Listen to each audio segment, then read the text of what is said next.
So today's the day, and yesterday I gave you my expectation of what was probably going to happen. The most likely outcome is that Disney will overcome the challenge from Peltz and the status quo will remain. Or will it? Let's talk about it. Here we go. Now, before we get started, please do take the opportunity to subscribe to the channel. That's right, I'm trying to get to 50K by the end of the year. Those are huge goals and they're only made possible by you. So if you wouldn't mind, if you look down there and that button is red that says subscribe, click it. I know it's free, so it's scary, but do that for me. It'll really help out and I'd appreciate it. On that note, let's move forward with this conversation. Yes, today we're going to have the annual shareholders meeting. Yes, the results of the election will be revealed. Yes, there's a good chance based on, all these leaks that are illegal, and if you're curious about that, look right up there, because I did a video on that yesterday. But based on the leaks, we can expect that Nelson Peltz will have not succeeded. He will have failed, if you want to use that fancy word, and we will be in the exact same position we were, seemingly. You see, Disney has lost a lot of credibility. They've lost a lot of weight. They used to be the biggest bully on the playground, and now, not so much. When you take a look at all of the things that have happened over the course of the last 2 years, they've basically been called out. And they are now representing themselves from a position of weakness, which some people would say makes them dangerous. I think it makes them predictable. It also makes them have to actually earn the reputation that they used to have for free. Disney's not in a position where they're going to be able to portray themselves as more successful next year, at least not when it comes to theatrical results. There aren't going to be big numbers. There's only one actual Disney IP release this year that has any heft to it, and that would be the Deadpool film. Now, that film will probably do rather well, but it's rated R, so it's not likely to make $1 billion. So they can't really pivot and turn their heads in that direction unless, for whatever reason, the Planet of the Apes film actually performs in a way that nobody expects. And I don't think anybody's expecting that. On the streaming side of things, what's the best they can hope for? We've become profitable.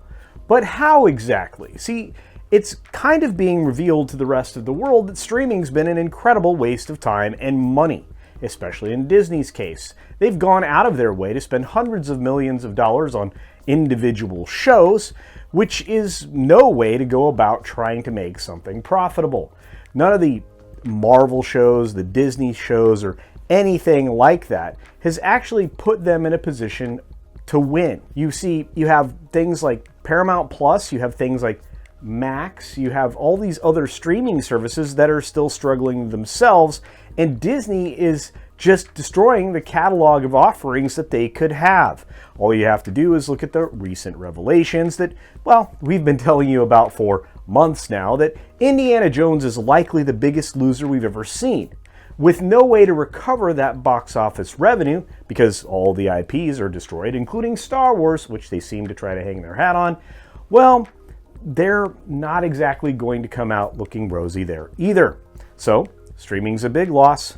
The big green becomes part of the big blue, and Disney Minus gets a little more dreary and dismal. But what about the theme parks? They're a huge part of revenue. 1/3 of Disney revenue comes out of their theme parks. Actually, it's slightly more than that. Their earnings anyway, the operations, are really dependent upon the success of the theme parks. But what's going to happen next year?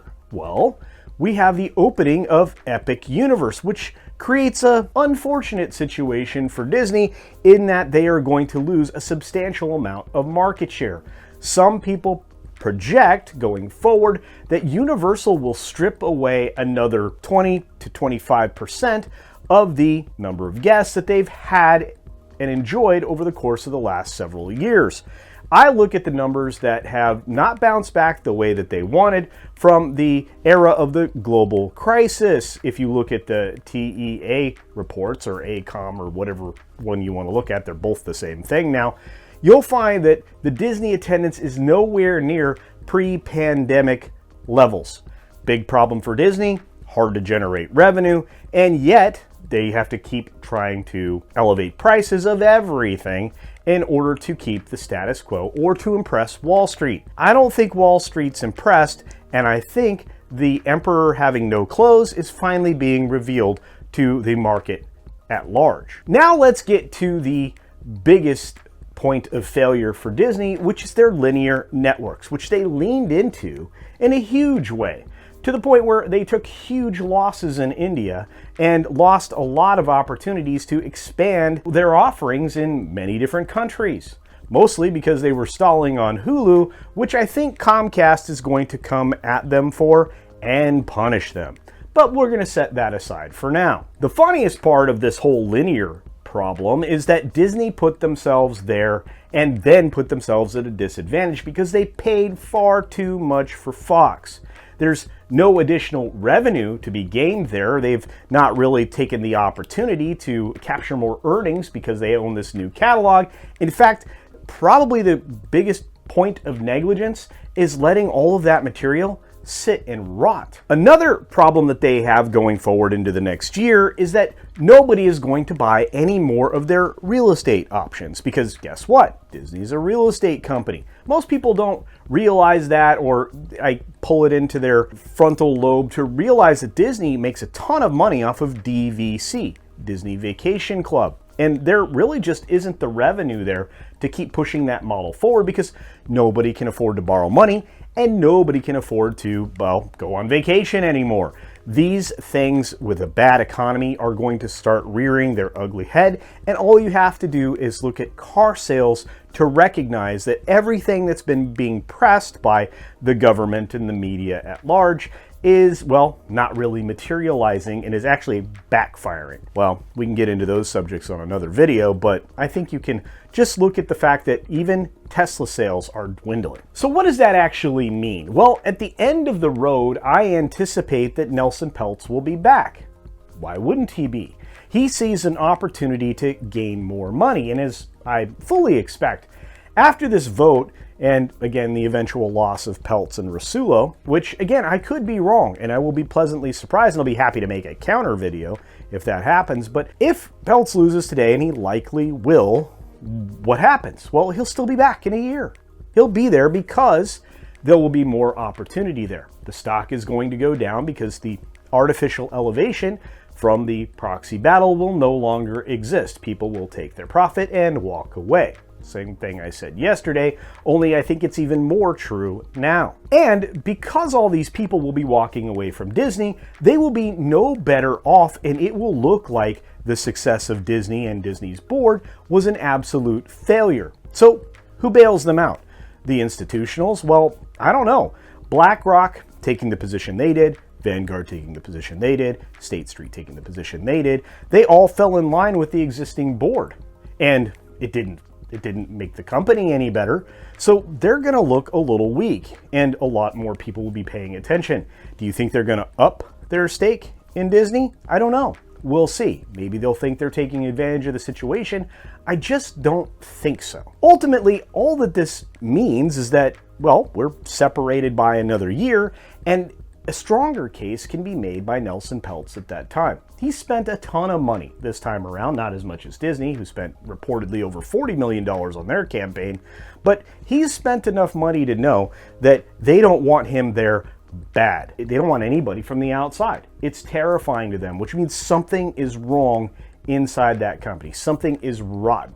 There's a decent chance things are rotten in a lot of companies. I mean, all you have to do is look at, well, what's going on inside the boardroom over at Warner Brothers Discovery. But hey, that might be another video. Ultimately, what I think it means at the end of the day is Nelson Peltz and his group, Trian Group, will actually be able to succeed in capturing more board seats the next time around.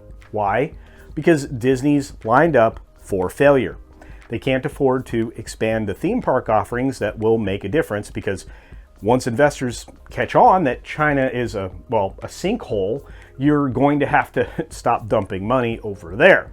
Same thing in Europe. You can't put more money in France because, well, France is about to have all kinds of problems, plus the Olympics. That's really not going to help Disney out at all.